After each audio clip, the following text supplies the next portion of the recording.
everyone, it's Jess from MHYT, and today I'm going to show you how I make a really simple but fun gingerbread house for my flock.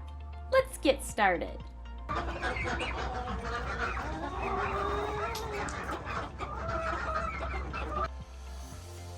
To make your gingerbread house, you're first going to need the gingerbread house, the base. So I like to use kind of two different options. I either like to bake my gingerbread cookies and build my gingerbread house that way. I have some gingerbread house cookie cutters that I use. You can also go to your local big box store and find a gingerbread house kit, and they can be pretty cheap. And you can use that for the base of your gingerbread house. Remember, this is a treat for your flock, and it's okay if they peck a little bit at the cookies. Usually mine go after all the treats on the outside and tend to leave this base behind.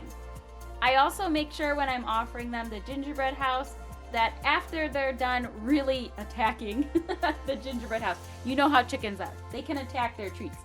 After they're all done, I like to take everything back out of the coop. So my base that I have here, I used royal icing to put it together, and it's really hard, and I know that's going to be easy for me to decorate on. You can use peanut butter as your icing, or some like to use a sugar mixture. Just know that it may not be as strong as using royal icing to put your base together for your gingerbread house. To cover the outside of our gingerbread house, I'm going to be using just some regular old peanut butter that I have here, some creamy peanut butter, and I'm going to use my spatula to cover the whole gingerbread house. I'm using two types of treats on our gingerbread house here. I'm going to cover kind of the house part with scratch, and on the top here I'm going to use some black oil sunflower seeds, which our flock absolutely loves. So let's go ahead and get started by covering our gingerbread house here with some peanut butter. Alright, so what I've done is I've used a spatula and I've covered basically all around my gingerbread house here, except for the top. We're going to do the top last.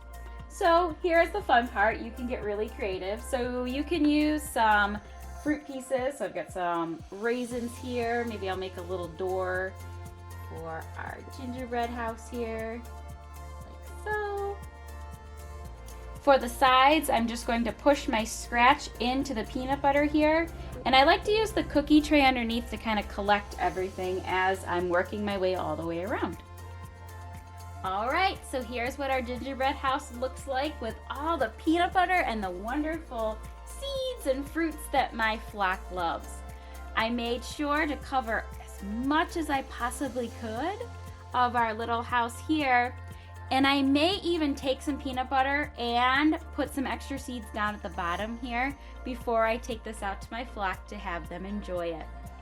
Hopefully I've given you some inspiration to make a really fun and simple treat for your flock.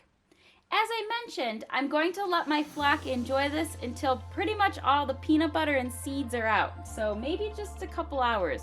And then I'm going to take all the extras back out of my coop.